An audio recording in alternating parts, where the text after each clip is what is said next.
Hello friends, very good morning. So వాళ్ళ international రిలేషన్స్కి సంబంధించిన ఒక ఎడిటోరియల్ వచ్చింది. సో దీన్ని చూసేద్దాం. So before that let's look at the offers that we have for this month. ఈ నెల మనకి ఉన్న కొన్ని స్పెషల్ ఆఫర్స్ని ఒకసారి చూసేద్దాం. సో మీకు ఎప్పటి నుంచో చెప్తున్నాను, April 30th అంటే జస్ట్ 3 days మాత్రమే ఉంది. ఈ మనం ఆఫర్ చేస్తున్న కోర్సెస్లో యూపీఎస్సీ ఇన్ఫినిటీ కానీ, Group 1 కానీ, Group 2 కానీ, బ్యాంక్ అండ్ ఎస్ఎస్సి కానీ, బ్యాంక్ ఇన్ఫినిటీ కానీ, ఇట్లో ఏ కోర్స్ మీరు తీసుకున్నా సరే ఇది regular fee and you have a special fee applicable till 30th April. మీరు జాయిన్ అవ్వాలంటే ఇవాళ రేపు ఎల్లుండి 3 days లోపు జాయిన్ అయితే యూ ఆర్ హ్యావింగ్, చూసారు ఇక్కడ ఒక 5,000 తగ్గింది, ఇక్కడ 5,000 తగ్గింది, ఇక్కడ 5,000 తగ్గింది, ఇక్కడ 2,000, ఇక్కడ 1,000 తగ్గింది. సో ఈ స్పెషల్ డిస్కౌంట్స్ అనేవి మీకు ఉంటాయి. And you have live plus recorded classes, life time validity and 5,000 per month pay చేసే మంచి అవకాశం, ఇన్స్టాల్మెంట్స్లో పే చేసే అవకాశం అనేది ఉంది. మీరు ఓన్లీ రికార్డెడ్ ఆప్షన్కి వెళ్ళినా లేదా మొత్తం పేమెంట్ ఒకేసారి చేయాలనుకున్నా there will be further discounts, ఇంకా తగ్గుతాయి. దానికోసం మీరు ప్రత్యూష మేడం కాల్ చేయాలి. This is madams phone number. ఈ నెంబర్ కాల్ చేస్తే ఒకేసారి పే చేస్తే ఎంత తగ్గుతుంది మేడం అని అడిగితే మీరు చెప్తారు. You can go with that, otherwise you can stick to this. That's about it. So ఇవాళ ఎడిటోరియల్ చూడండి, టైటిల్ ఏం చెప్తుంది? ట్రూ నేమ్ అంటే అసలు పేరు, నిజమైన పేరుతో పిలుస్తున్నట్టు. దేన్ని? Turkey should not live in denial of the atrocities committed against Armenians. Armenians పైన చేసిన అకృత్యాలు, అట్రాసిటీస్ అంటే అకృత్యాలు అంటే హింసాత్మకమైన వైలెన్స్ ఉపయోగించి ఇంజూర్ చేసి, కొట్టేసి, తిట్టేసి, మానభంగం చేసి, రేప్ చేసి, చంపేసి, ఇట్లాంటి వాటిని మనం అకృత్యాలు అంటాం, అట్రాసిటీస్ అంటాం. ఆ అట్రాసిటీస్ని మనం డినై చేస్తూ టర్కీ ఉండకూడదు. Should not live in denial, మేమేం చేయలేదు, మాదేం తప్పులేదు అన్నట్టుగా ఉండకూడదు అని చెప్పి అంటున్నారు. అసలు ఏంటి దీని వెనకాల ఒక కథ ఉందా? Yes, there was a story. దీనికి వెనకాల ఒక పెద్ద కథ ఉంది. ఆ కథ ఏంటో కూడా ఒకసారి చూసేద్దాం. ఒకసారి మీరు ఈ మ్యాప్ చూడండి.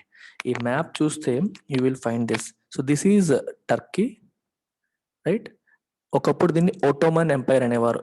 ఓటోమన్ ఎంపైర్ ఎప్పుడు? World War I టైంలో ఇదంతా ఓటోమన్ ఎంపైర్ కింద ఉండేది. ఇప్పుడు టర్కీగా, మోడర్న్ టర్కీగా మారింది. సో టర్కీకి ఆనుకుని ఉన్న ఈ కంట్రీ చూడండి, Armenia. So this is your Armenia and this is Caucasus. ఈ కాకసస్ అనే ప్లేస్లో యుద్ధం జరిగింది. ఎవరెవరికి? అప్పట్లో మనకి ఓటోమన్ ఎంపైర్కి, రష్యాకి, రష్యన్ ఫోర్సెస్కి. ఈ ఓటోమన్ అనేది జర్మనీకి సపోర్టివ్గా ఉండేది World War Iలో, రైట్? World War Iలో జర్మనీకి సపోర్టివ్గా ఈ ఓటోమన్ ఉండేది. సో ఈ వీళ్ళకి రష్యాకి జరిగిన యుద్ధంలో ఎక్కడ జరిగింది? కాకసస్ అనే ఈ ప్లేస్లో జరిగింది. అర్మేనియా వాళ్ళు టర్కీకి సపోర్ట్ చేయకుండా మోసం చేశారు, అంటే టర్కీకి మోసం చేసి రష్యా వాళ్ళతో కలిసిపోయారు అని ఆరోపణ చేసి, ఓకే, రష్యా వాళ్ళతో కలిసిపోయి మమ్మల్ని ఓడించేశారు, మేము విపరీతంగా ఓడిపోయాము, అర్మేనియా మాకు బ్యాక్ స్టాప్ చేయడం వల్ల, మోసం చేయడం వల్ల అని భావించి టర్కిష్ ఫోర్సెస్, అప్పటికి టర్కీ కాదు అది, ఓటోమన్ ఫోర్సెస్ ఏం చేశాయంటే అర్మేనియాలో నరమేధం సాగించాయి. దాన్ని మనం ఏమంటాం? జెనోసైడ్. అంటే కంప్లీట్ జాతినే చంపేయడానికి చేసే ప్రయత్నం. అయితే దాన్ని జెనోసైడ్ అని ఇప్పటి వరకు అమెరికా అనలేదు. వరల్డ్ వైడ్ ఒక 29 కంట్రీస్ దాన్ని జెనోసైడ్ అన్నాయి, కానీ అమెరికా ఈ రోజు వరకు అనలేదు. ఇప్పుడు రీసెంట్ గా Joe Biden called it a genocide. Genocide అనేది చాలా పెద్ద పదం, అంటే ఒక జాతిని రిమూవ్ చేసేయాలని. సైడ్ అంటే చావు, సూసైడ్ మనల్ని మనం చంపుకోవడం, హోమిసైడ్ అంటే హోమోసెపియన్ అంటే మనిషిని చంపడం, మర్డర్. అలాగే జెనోసైడ్ ఒక జాతినే చంపేయడం.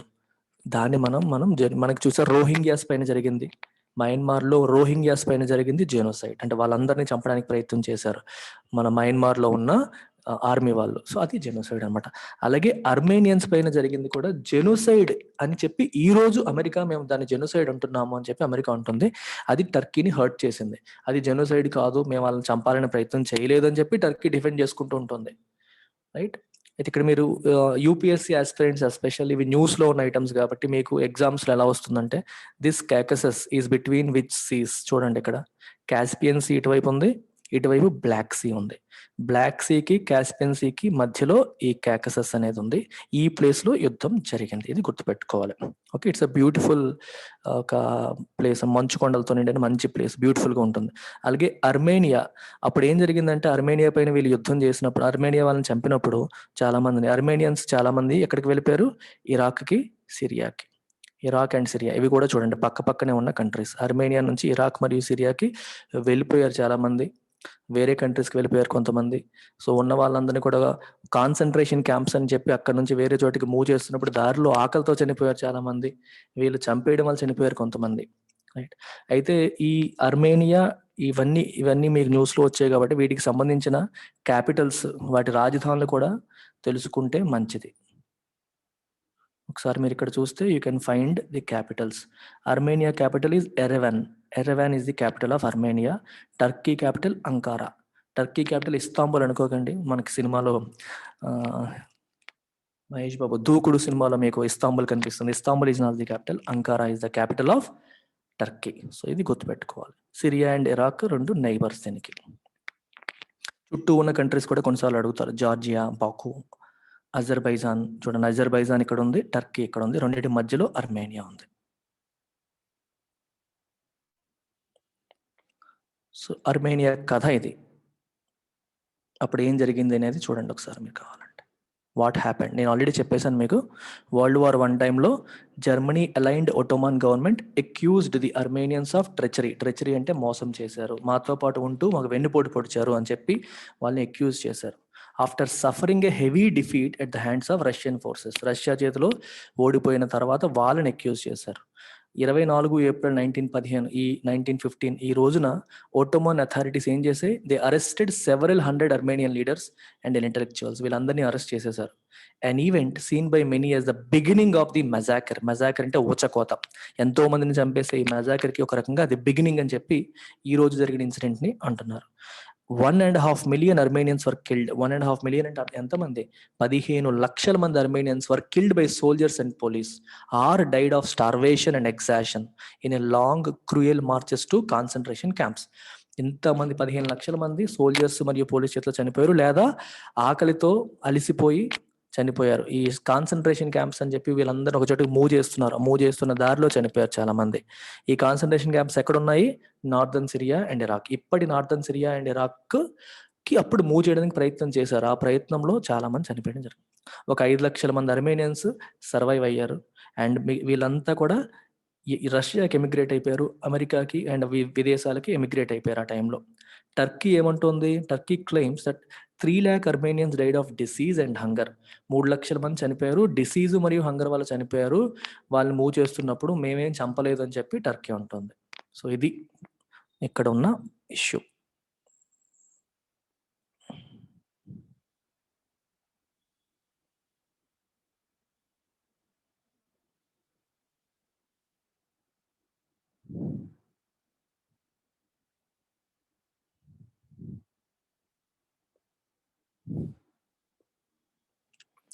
Now let's come back to the editorial. US President Joe Biden has fulfilled a long pending American promise by recognizing the mass killings of Armenians by the Ottoman Turks. చెప్పాను, Ottoman Empire అని అనేవాళ్ళు అప్పట్లో, ఇప్పటి Turkey కాదు అప్పటి Turkey, in 1915-16 as an act of genocide. దాన్ని genocide అని చెప్పి ఈరోజు జో బైడెన్ దాన్ని రికగ్నైజ్ చేయడం అనేది జరిగింది. But the move has clearly infuriated Turkey and NATO ally. ఈ పని చేయడం వల్ల టర్కీని అది ఇరిటేట్ చేసింది. ఇన్ఫ్యూరియేట్ అంటే కోపాన్ని తీసుకొచ్చింది. ఫ్యూరియస్ అంటే మీరు చూడండి, furious, if someone is furious, చాలా యాంగ్రీగా ఉన్నాడు. ఇన్ఫ్యూరియేట్ అంటే వాళ్ళకి కోపం తీసుకొచ్చింది. And Turkey is an ally of US. NATO అంటే నార్త్ అట్లాంటిక్ ట్రీటీ ఆర్గనైజేషన్, దాని యొక్క అలై అంటే ఫ్రెండ్, అందులో భాగం. యాక్చువల్గా Turkey and US are friends. అయినప్పటికీ ఈ ఈవెంట్ ఇలా చేయడం వల్ల టర్కీకి ఇప్పుడు కోపం వచ్చింది. In 2009, both houses of the US Congress passed resolutions calling the slaughter by its true name. అమెరికాలో ఉన్న కాంగ్రెస్ అంటే మనం పార్లమెంట్ని అక్కడ కాంగ్రెస్ అంటారు, వాళ్ళు తీర్మానాలు పాస్ చేశారు. ఏమని? ఈ స్లాటర్ని by its true name. Slaughter అంటే చంపడం. మీకు స్లాటర్ హౌసెస్ అంటారు, కబేలాలు, జంతువుల్ని జంతువధశాల అంటాం తెలుగులో. కబేలా, జంతువధశాల. స్లాటర్ అంటే చంపడం, నరమేధం, మనుషుల్ని చంపేయడాన్ని మనం స్లాటర్ అంటాం. అప్పుడు జరిగిన ఈ చంపడాన్ని బై ఇట్స్ ట్రూ నేమ్ అంటే ఏంటి? జెనోసైడ్ అని పిలవాలి అని చెప్పి యుఎస్ కాంగ్రెస్ లో తీర్మానం చేశారు.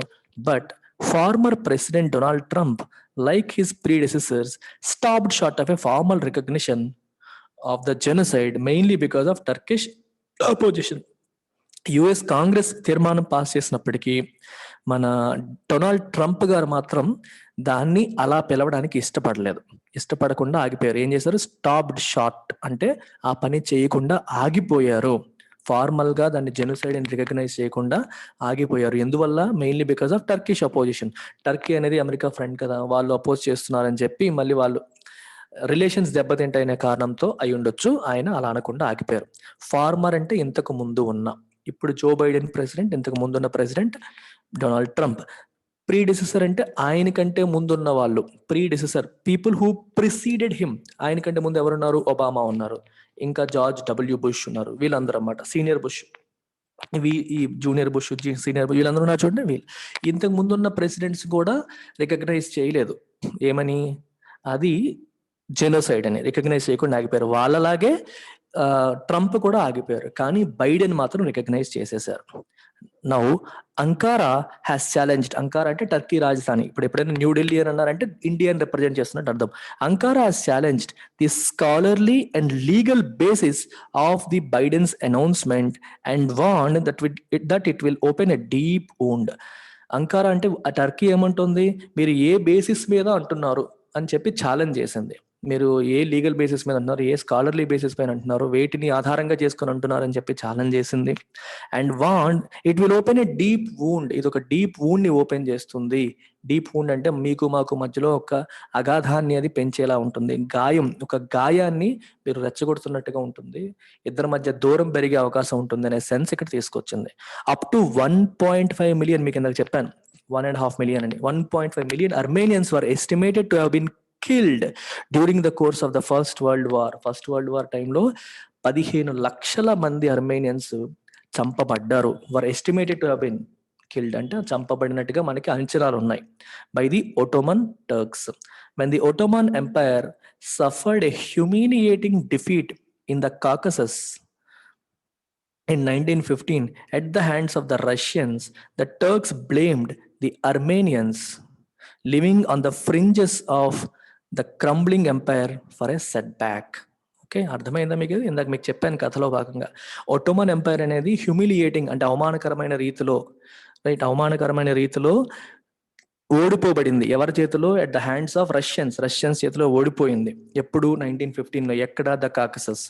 అప్పుడు టర్కిష్ వాళ్ళు, టర్క్స్ ఏం చేశారు? దే బ్లేమ్డ్ అర్మేనియన్స్ ని బ్లేమ్ చేశారు. మీరు మమ్మల్ని మోసం చేశారు. Armenia living on the fringes అంటే ఎడ్జెస్ దగ్గర ఉన్నారు. ఎవరికి ఎడ్జెస్ దగ్గర? మీరు చూసారుగా ఆల్రెడీ ఎక్కడ ఉందో అర్మేనియా అనేది. అర్మేనియా ఎక్కడ ఉంది చూసారా? అర్మేనియా ఇక్కడ ఉంది, ఎడ్జ్ లో ఉంది కదా. ఈ ఎడ్జ్ లో ఉన్న అర్మేనియన్స్ మోసం చేశారు, అందుకనే టర్కీ ఓడిపోవాల్సి వచ్చింది అని చెప్పి వాళ్ళు వీళ్ళని బ్లేమ్ చేయడం అనేది జరిగింది. ఈ సెట్ బ్యాక్ మీరే కారణమే, ఓడిపోవడానికి కారణం మీరే. క్రంబ్లింగ్ ఎంపైర్ అంటే కూలిపోతున్నా, క్రంబుల్ అంటే కూలిపోవడం, ఎంపైర్ అంటే రాజ్యం, దీనికి కారణం మీరే అని చెప్పి వాళ్ళని బ్లేమ్ చేశారు. And accusing them of treachery. చెప్పాను కదా మీకు, మోసం చేశారు. ట్రెచరీ అంటే రాజద్రోహం లాగా, మీకు ద్రోహం చేశారు, మీరు రాజద్రోహం చేశారు అని చెప్పి. అంటే అప్పటికి ఇది వాళ్ళ రాజ్యంలో భాగంగా ఉండేది అర్మేనియా అనేది. మీరు నమ్మక ద్రోహం చేశారు, రాజద్రోహం చేశారని చెప్పి ఒట్టోమన్ గవర్నమెంట్ ఏం చేసింది? The unleashed militias on Armenian villages. ఈ మిలిటరీ వాళ్ళని, సైనికులందరినీ కూడా అర్మేనియన్ విలేజెస్ మీదకి పంపారు. చూసారా ఎలా జరిగిందో? పంపడం అనేది జరిగింది. మిలిషియా అంటే అర్థం ఏంటి? జనరల్ ఆర్మీని మిలిషియా అని చెప్పి అన్నారు. పంపడం జరిగింది. Armenian soldiers, public intellectuals and writers were executed అంటే ఉరి తీయబడ్డారు, లేకపోతే చంపబడ్డారు. ఎగ్జిక్యూట్ అంటే మీనింగ్ చూసారా? కిల్. అఫీషియల్ గా కిల్ చేయడాన్ని మనం ఎగ్జిక్యూట్ అంటాం. అంటే మామూలుగా చంపడాన్ని మర్డర్ అంటాం. గవర్నమెంట్ ఆర్డర్స్ ప్రకారం చంపితే ఎగ్జిక్యూట్ అంటాం. Were executed and hundreds of thousands of Armenians including children were forcibly moved from their houses in eastern Anatolia అంటే present modern day Turkey to the Syrian desert. Syrian desert కి forcible గా అక్కడ నుంచి move చేయబడ్డారు. వాళ్ళందరినీ అక్కడ నుంచి బలవంతంగా అక్కడ నుంచి కదిలించారు. Many died during this exodus. Exodus అంటే లార్జ్ స్కేల్ ఎగ్జిట్ ని ఎక్సోడస్ అంటాం. అంటే for example India is seeing a large scale exodus of people in rural areas. అంటే రూరల్ ఏరియాస్ నుండి పెద్ద సంఖ్యలో ప్రజలు అర్బన్ ఏరియాస్ కి వెళ్ళిపోతున్నారు. ఎక్సోడస్ అంటే లార్జ్ స్కేల్, ఎక్కువ మంది ఒకేసారి వెళ్ళిపోవడం. మీకు శ్రీమంతుడి సినిమాలో చూడండి, ఆ విలేజ్ నుంచి వెళ్ళిపోతూ ఉంటారు ఎప్పుడు. ఒక్కొక్కరు వెళ్ళడం కాదు, ఒకేసారి గుంపులు గుంపులుగా విలేజెస్ నుంచి పట్టణాలకి పొట్టగూడు కోసం వెళ్ళిపోతూ ఉంటే, లేకపోతే ఏ కారణంతో వెళ్ళిపోయినా సరే ఎక్సోడస్ అంటాం. అంటే లార్జ్ స్కేల్ ఎక్సోడస్ అనమాట. ఒకేసారి ఎక్కువ మంది వెళ్ళిపోవడం, గుంపు గుంపుగా వెళ్ళిపోవడానికి మనం ఎక్సోడస్ అంటాం. ఈ ప్రాసెస్ లో చాలా మంది చనిపోయారు. అండ్ చాలా మంది and many others after reaching the concentration camps in the dessert. దారిలో కొంతమంది చనిపోయారు, అక్కడ చేరిన తర్వాత కొంతమంది చనిపోయారు. టర్కీ హ్యాస్ అక్నాలెడ్జ్డ్, టర్కీ ఒప్పుకుంది ఏమని, that atrocities were committed against Armenians. Armenians కి వ్యతిరేకంగా అకృత్యాలు అయితే జరిగాయని చెప్పి ఒప్పుకుంది. But is oppose to calling it genocide. కానీ దాన్ని జెనోసైడ్ అనడాన్ని అపోజ్ చేస్తుంది. ఓకే, ఒప్పుకుంటాం, కొన్ని అట్రాసిటీస్ అయితే జరిగాయి, మేము వాళ్ళకి సరిగ్గా చూడలేదని ఒప్పుకుంటుంది, కానీ దాన్ని జెనోసైడ్ అని మాత్రం అనట్లేదు. Which it considers as an attempt to insult Turks. ఇది టర్క్స్ ని, టర్కిష్ పీపుల్ ని ఇన్సల్ట్ చేయడానికి చేసే అటెంప్ట్ ఇది, అది జెనోసైడ్, నరమేధం అని చెప్పి అనకూడదు అని చెప్పి టర్కీ అంటుంది. Mr. Biden's move comes at a time when the relationship between the US and Turkey has been in steady decline. Already relationship between US and Turkey decline అవుతుంది, సరిగ్గా లేదు. ఇలాంటి టైంలో బైడెన్ ఈ నిర్ణయాన్ని తీసుకున్నారు. సో దీనివల్ల ఏమవుతుందంటే ఎగ్జాసర్బేట్ అవుతుంది, అంటే సిచ్యువేషన్ ఇంకా వర్సెన్ అయ్యే అవకాశం ఉంది.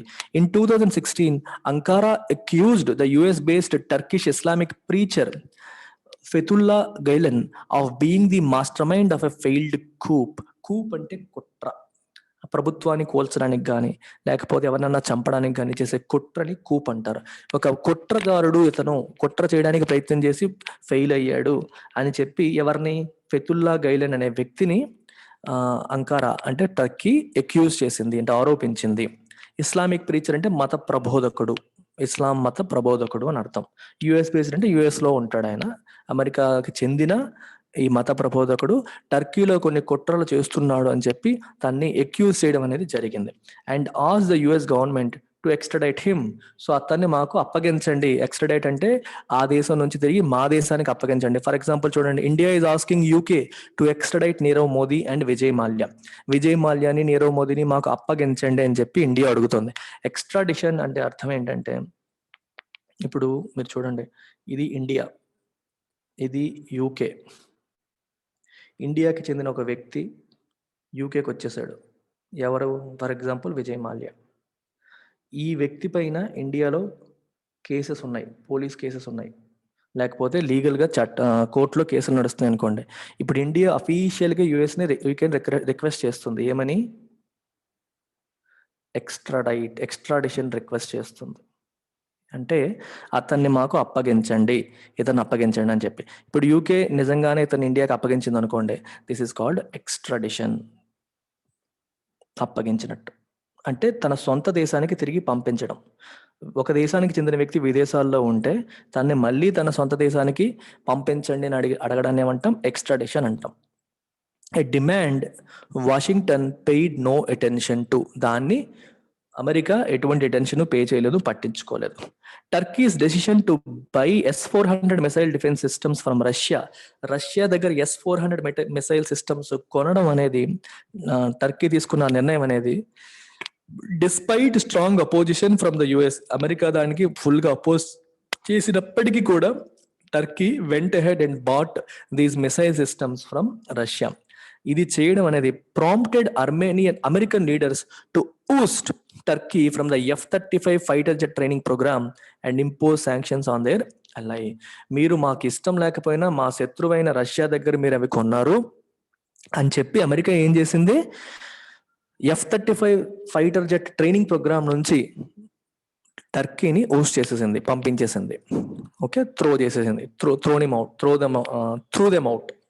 రైట్. ఇంకా impose sanctions on their ally. Sanctions అంటే ఆంక్షలు విధించింది. అంటే అమెరికా టర్కీని ఇబ్బంది పెట్టేలాగా, ఫైనాన్షియల్గా కొంచెం ఇబ్బంది పెట్టేలాగా, అమెరికా నుంచి వచ్చే బెనిఫిట్స్ కొన్ని ఆపేలాగా, వాళ్ళని ఆర్థికంగా ఇబ్బందులు గురి చేసేలాగా కొన్ని ఆంక్షలు విధించడం కూడా జరిగింది. When mister Biden assumed office, assume అంటే టేక్ ఛార్జ్, ఎస్యూమ్ ఆఫీస్ అంటే అర్థం ఏంటి? ఊహించుకోవడం అని కాదు. ఎస్యూమ్ అంటే అనుకున్నాము అలా కాదు, యూ టేక్ ఛార్జ్ అని అర్థం. When Mr. Biden assumed office, Turkish President Recep Tayyip Erdogan, చూడండి, టర్కీ యొక్క president, had cent feelers for a reset. Reset అంటే అర్థం ఏంటి? ఒక రిలేషన్స్ మళ్ళీ నార్మల్ చేద్దాము, ఇంత ముందులాగా వద్దు అని చెప్పి ఆయన ఫీలర్స్ పంపించడం జరిగింది. కొన్ని సిగ్నల్స్ పంపారు. సార్ మనీ ఇంతకు ముందు రిలేషన్స్ పాడైపోయాయి, ఇప్పుడు మళ్ళీ నార్మల్గా ఇంత ముందులాగా ఫ్రెండ్స్ లాగా ఉందామన్నట్టుగా కొంచెం ఇండికేషన్ అనేది పంపడం జరిగింది. Saying Turkey needed help from the West to resolve Syrian crisis. సిరియాలో జరుగుతున్న సంక్షోభాన్ని పరిష్కరించడానికి వెస్ట్ నుంచి, అంటే యుఎస్ నుంచి మాకు హెల్ప్ కావాలి అని చెప్పి ఆయన కొన్ని ఫీలర్స్ పంపించారు. నేను మీ సహాయం కోరుకుంటున్నాము, మీ ఫ్రెండ్స్ గా ఉండాలనుకుంటున్నాం అని చెప్పి చెప్పడం జరిగింది. But mister Biden's move on the Armenian killings appears to have widened the cracks. Crack అంటే అర్థం ఏంటి? ఇప్పుడు మామూలుగా ఒక మనం నేల చూసినప్పుడు క్రాక్స్ కనిపిస్తాయి, రెండింటి మధ్యలో వచ్చే అంటారు గ్యాప్స్. గ్యాప్ వచ్చిందంటే అర్థం ఏంటి? ఇద్దరి మధ్య గ్యాప్ వచ్చింది అంటే అర్థం ఏంటి? ఫ్రెండ్స్ ఇద్దరి మధ్య కానీ భార్యాభర్తల మధ్య గ్యాప్ వచ్చిందంటే అభిప్రాయ భేదాలు వచ్చాయి, దూరం పెరిగింది అని అర్థం, అంతేనా? ఇప్పుడు వైడెండ్ ది క్రాక్స్ అంటే గ్యాప్ ఇంకా పెరిగింది, అంటే ఇద్దరి మధ్య దూరం ఇంకా పెరిగినట్టుగా ఉంది. ఆల్రెడీ కొన్ని ఇష్యూస్ ఉన్నాయి, అవి దగ్గరికి రావాలనుకునే టైంలో బైడెన్ టర్కీకి ఇష్టం లేని పని ఒకటి చేశారు. సో దానివల్ల ఏమవుతుంది? ఇద్దరి మధ్య గ్యాప్ అనేది ఇంకా పెరుగుతుంది. Appears to have widened the crack. For Turkey, this overreaction to anyone calling the Armenian massacre a genocide is not doing any good in foreign policy. Turkey point of వ్యూలో మనం Turkey పరంగా ఆలోచిస్తే, ఇప్పుడు ఎవరైనా ఈ మెజాకిర్ని జెనోసైడ్ అంటే Turkey ఓవర్గా react అయిపోతుంది. ఎలాగో తప్పు జరిగిపోయింది ఆ రోజు, టర్కీ కూడా ఒప్పుకుంటుంది అది తప్పే, అట్రాసిటీస్ జరిగాయని ఒప్పుకుంటుంది. దాన్ని జెనోసైడ్ అని పిలిచేసరికి టర్కీ తట్టుకోలేకపోతుంది. అంటే వాళ్ళ చరిత్ర వాళ్ళు ఇన్సల్ట్ చేసినట్టుగా ఉంటుంది, మా చరిత్రని ఇబ్బంది, వాళ్ళ గతంలో చేసిన తప్పులు ఇప్పుడు ఎత్తి చూపితే తట్టుకోలేకపోతుంది. సో ఇలా తట్టుకోలేకపోవడం, ఓవర్గా రియాక్ట్ అవ్వడం వల్ల టర్కీకి ఏ హెల్ప్ జరగట్లేదు. Is not doing any good in it's foreign policy, it is not doing any favour. It is better to accept it and ignore it. Okay, అయిపోయింది, మా గతంలో వాళ్ళు చేశారు, వదిలేస్తాం అన్నట్టుగా ఉంటే టర్కీకి కూడా మంచిది. అలా కాకుండా ఇంకా దాన్ని పట్టుకొని అలా అనకూడదు, ఇలా అనకూడదు అనడం వల్ల టర్కీకి ఎటువంటి మంచి జరగట్లేదు. Instead of being defensive about the crimes of Ottoman empire, అప్పుడు ఆ ఒటోమన్ ఎంపైర్ చేసిన ఈ నేరాల గురించి మాట్లాడేటప్పుడల్లా డిఫెన్సివ్ అయిపోయి ఏదో రకంగా సమర్థించుకోవడానికి ట్రై చేసే బదులు the modern Turkish republic should demonstrate the moral courage to disown the atrocities. Ideal గా వీళ్ళు ఏం చేయాలి? అప్పుడు అది ఒటోమన్ ఎంపైర్, అది రాచరికం, అది that's not democracy, that's not a republic. అప్పుడు రాచరికం. ఆ రాచరికంలో ఆ ఎంపైర్ చేసిన తప్పుల్ని వీళ్ళు డిసోన్ చేసుకోవాలి. అది మేం చేసింది కాదు, మా పూర్వీకులు చేసింది, అంటే మా ప్రాంతంలో ఉన్న మా పూర్వీకులు చేశారు, సో మాకు సంబంధం లేదని చెప్పి మీరు డిసోన్ చేసేసుకోండి. We're no longer connected with them అని చెప్పి వదిలేసి it is better you move forward instead of sticking on to it and saying no, it is not a genocide, it is only atrocity, it is only a massacre, right? ఇలా డిసోన్ చేసుకొని defensive అయిపోయే బదులు it is better you disown and move forward. దాన్ని వదిలేసి ముందుకు వెళ్ళిపోతే మంచిది. Disown అంటే saying that we are not connected with them anymore, మాకు సంబంధం లేదు అని వెళ్ళిపోతే సరిపోతుంది. It shouldn't allow the past to ruin its present interest. ఇప్పుడు ఏంటి, అమెరికా వాళ్ళు ఇప్పటి టర్కీ తప్పు చేసిందని అంటున్నారా? లేదు, అప్పుడు ఒటోమన్ అనేవారు, టర్కీ అని కూడా అనేవాళ్ళు కాదు, అప్పుడు ఒటోమన్ ఎంపైర్ లో తప్పు జరిగిందనే చెప్తున్నారు. దానికి మీరు కారణం, ఇప్పుడున్న వాళ్ళు కారణం అని అనట్లే కదా. అప్పుడు దానికి ఇప్పుడు వాళ్ళు ఎలా కారణం అవుతారో కాదు. So it is better you disown it.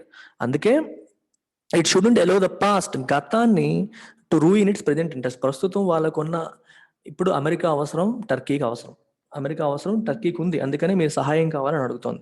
ఇప్పుడు పరిస్థితుల దృష్ట్యా సహాయం పొందాలనుకుంటే గొడవలు పెంచుకోకుండా, అదన్నారు ఇదన్నారు అని చెప్పి ఫీల్ అవ్వకుండా it is better to move forward.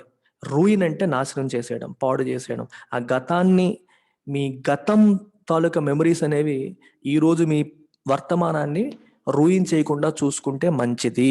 It shouldn't అలో చేయకూడదు, రూయిన్ చేసే అవకాశం ఇవ్వకూడదు అని దీని యొక్క ఉద్దేశం. That's it. ఓకే, చాలామంది ఇంగ్లీష్ ఇంప్రూవ్ చేసుకోవడం కోసం ఎడిటోరియల్ చూస్తూ ఉంటారు. సో ఈ నెంబర్కి మీరు కాల్ చేస్తే నా ఇంగ్లీష్ కోర్స్లో మీరు జాయిన్ కావచ్చు. రైట్, రోజు 1 అవర్ పాటు లైవ్ క్లాస్ మీకు ఉంటుంది. వారానికి 3 to 4 క్లాసెస్ మీకు ఉంటాయి. 3 to 4 classes, live classes per week. Plus ఇప్పటి వరకు జరిగిన అన్ని వీడియో క్లాసెస్ కూడా మీకు వీడియోస్ ఉంటాయి, recorded videos, any number of times you can watch. So that's about it. Take care, bye.